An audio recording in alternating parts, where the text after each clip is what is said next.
Well, we are very much in a different location, and I'm probably going to have a lot of nature background sound today, but I wanted to still make sure that we went through this study together because it is so important for now as we're going into these end times.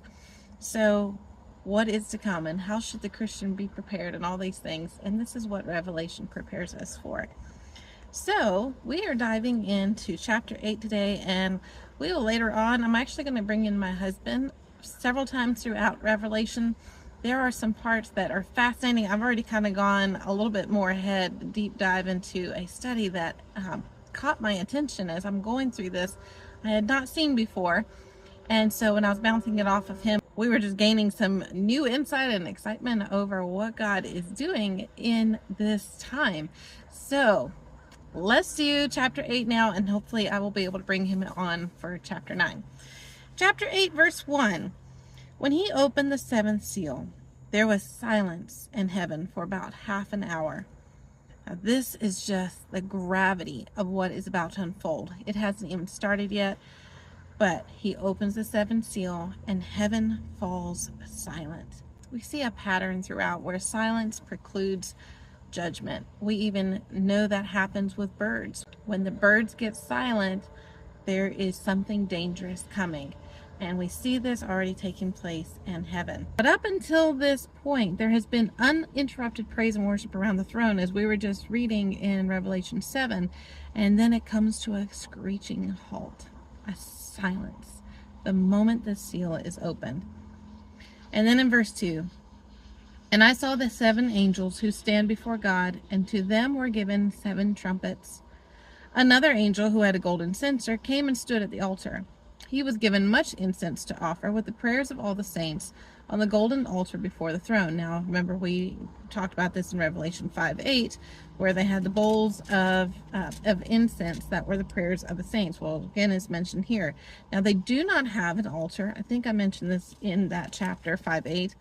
That there is no altar for sacrifices because that has already been done and is completed in Jesus. But there is still this golden altar for the incense.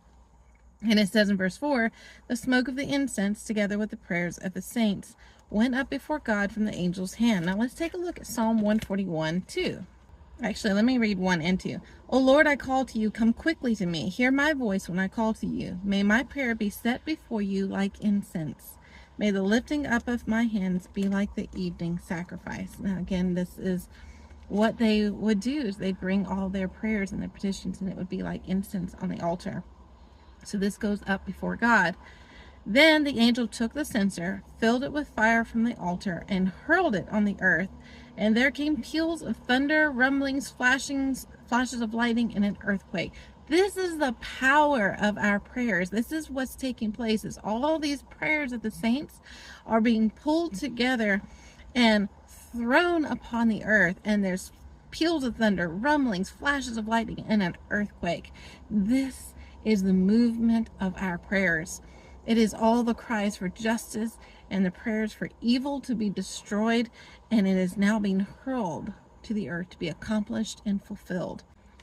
Now, in Jewish tradition, there is an understanding that there are 7 angels that offer prayers of the saints, which is again why this is being mentioned here with the 7 angels. So then we pick up in verse 6, then the 7 angels who had the 7 trumpets prepared to sound them. The first angel sounded his trumpet, and there came hail and fire mixed with blood, and it was hurled down upon the earth. Let's look at Ezekiel 38:22 for this one.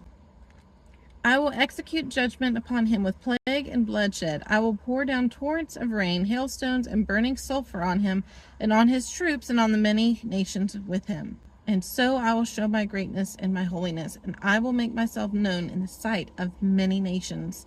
Then they will know that I am the Lord. Now, what we're going to get into, and we begin discussing a little bit more with my husband, is things are going back to some of the beginning. What we saw in Egypt, we're going to begin to see here in Revelation as well, and in some different ways. The hail and fire the judgment from that we saw in Egypt. We also see in Ezekiel was talking about sulfur that came down upon Sodom and Gomorrah. So we're seeing several things that are similar, that we recognize, that are familiar from other previous judgments. And here is going to be the fullness of all those judgments being poured out. So then he continues on. A third of the earth was burned up. So this is dealing with the land. You're going to see a few things here. A third of the earth was burned up, being the land. A third of the trees was burned up, and all the green grass was burned up. All this has to do with the land.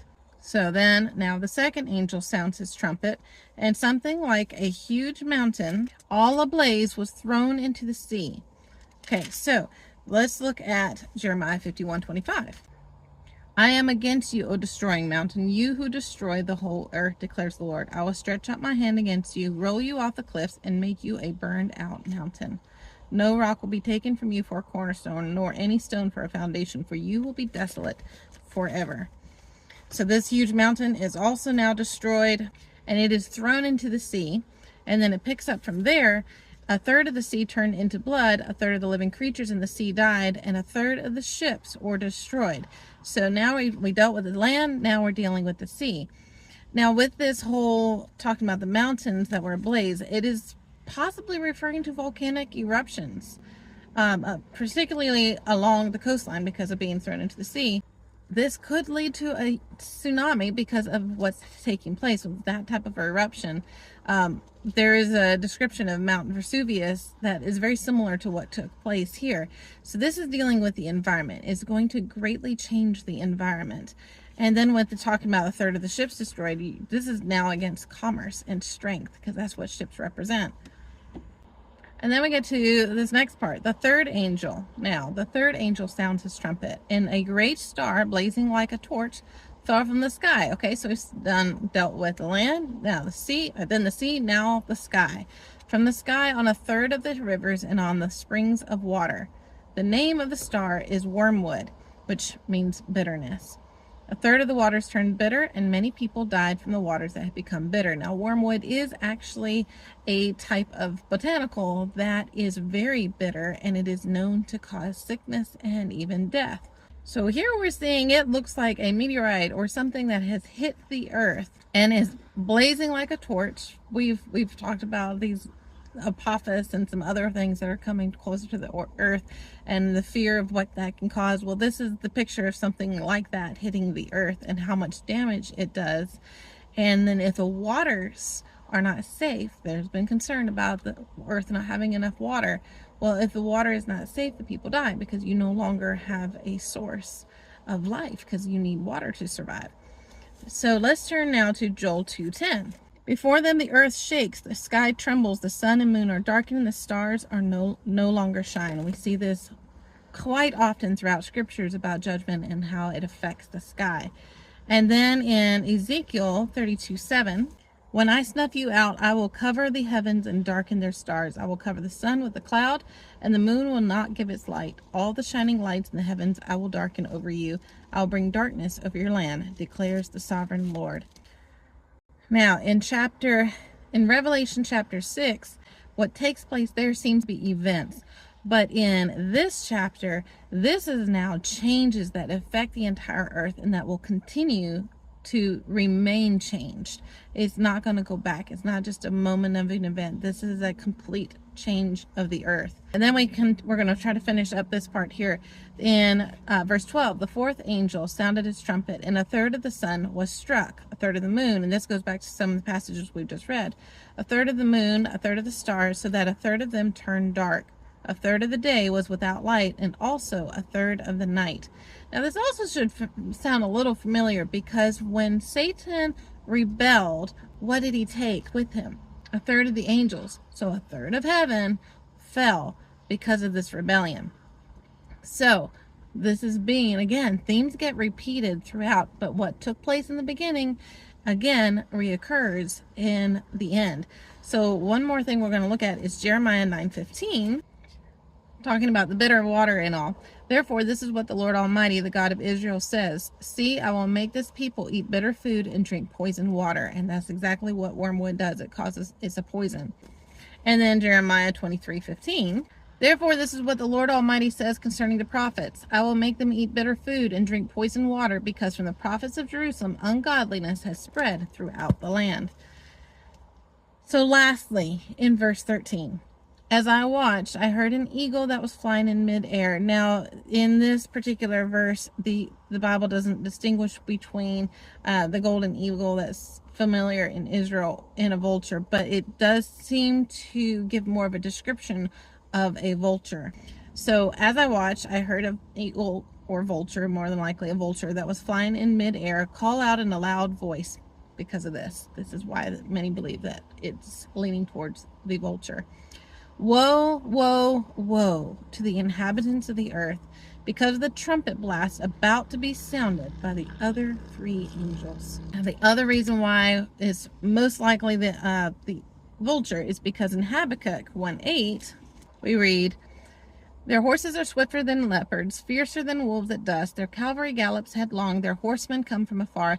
They fly like a vulture swooping to devour. They all come bent on violence. So this image of a vulture always brings swiftness and destruction. This is the beginning of the seventh seal, and we're going to continue to see even more. Now, what's going to be interesting, so when you study particularly Revelation, really any of the New Testament, but in Revelation we see this pretty heavily. You need to have understanding of the Old Testament, the prophets, the beginning. You cannot throw the Old Testament out. In order to understand anything in the New Testament, you have to understand the Old Testament. So the Old Testament is important, but also if you ever study Greek mythology in high school, this is going to come into play so much in Revelation. It already came into play a lot when we were reading through Paul's letters. It'll come more into play when we begin to read Acts, and some fascinating things tied into that. Greek mythology is going to be far more important than you realize.